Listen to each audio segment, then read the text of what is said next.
Hey, I want to talk to you about the dreaded double move that some people are looking to undertake when they need to buy a new house in San Antonio. You've got an existing property where you have a lot of equity tied up and you want to release those funds so you can buy the new property.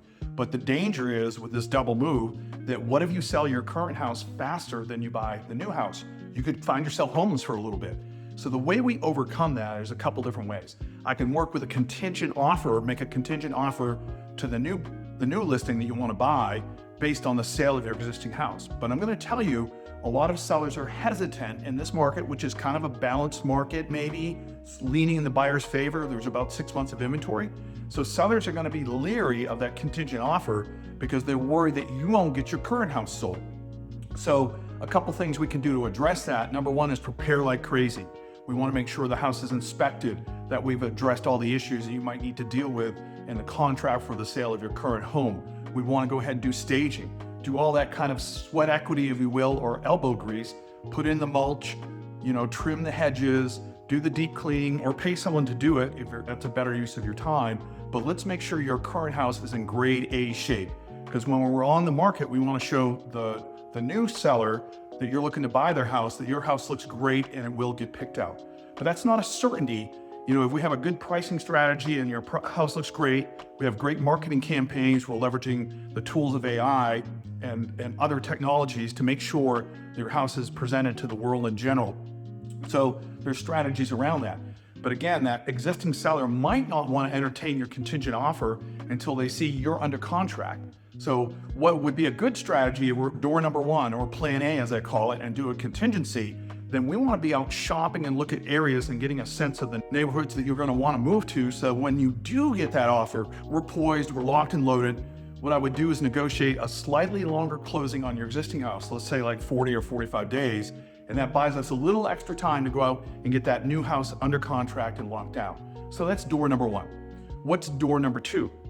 We could work with a lender to make sure to do what we call an equity bridge loan, where you're pulling equity out of your current home, and generally the numbers, they're going to want to be able to access somewhere around 25 or 30% of your current equity. So this works best, obviously, if you've owned your existing home for a period of time. But if we can get into that equity, then we can use that as the down payment to make your new purchase. Now, I'll tell you, the interest rates will be slightly elevated for this convenience, and there's going to be a fee for this. So be prepared for that. It's a cost because they're bridging you from your existing home to your new home. So the thing is, when we sell your existing home, you'll take that money and recast and pay off that large part of the principal on the new mortgage, and that way we'll get your interest rates lower and get you a smaller payment. Generally, you're looking to do that somewhere within the 6-month time frame from when you close in the first house. So that's a manageable process. But again, I think it's not for the faint of heart. You need to be prepared. Are you willing to do what it takes to make your house look great and price it reasonably? Because there's no point on going on the market and then sitting out there for 6 months and not getting an offer. It's going to cost you money. Eventually, there's a scenario where you could end up making double mortgage payments. So the financial piece is very important. I like to work with quality lenders, local. I'll recommend some preferred lenders that can walk you through scenarios. I'm doing this currently for a couple, and they've outgrown their house. They have 4 kids, a couple new young ones, and they just need to get in a bigger place.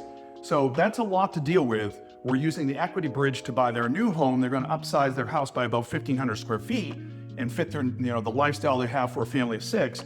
And now the other house is on the market, their current house, and we're getting aggressive in terms of doing open houses and the right pricing to get this thing sold within the first couple months. Because we always want to stay away from that scenario where you would have double payments for some period of time. So there are different solutions there. If you have some wealth, if you have the ability to buy a new home, but it's not liquid because it's tied up in your existing home, get with me. I can give you a consultation. We can lay out option number one, again, doing a contingent offer, or option number 2, using the equity bridge, and we'll figure out what fits best for you. If this is interesting and you'd like to explore it more, we start by doing a market analysis on your current house just to make sure the equity is there and available. So we'll do that, and this is all a free consultation. So you can just put equity bridge, DM message to me. You can also Google me, Mark Stillings. I'm a realtor. I've been doing this for 18 years, helped hundreds of families, somewhere around 600 families, buy and sell homes in the local market. So I'm very versed in the process. My job is to be your Sherpa to get you in and out of these transactions as painlessly, as easily, hopefully as pleasantly as possible, and get you ready to start the rest of your life. Thanks again, and if you do me a favor and go ahead and like and subscribe, And if there's other topics you'd like to see us address, go ahead and put that in the comments section. We're always looking for input on new subject matters to put in video. Thanks again.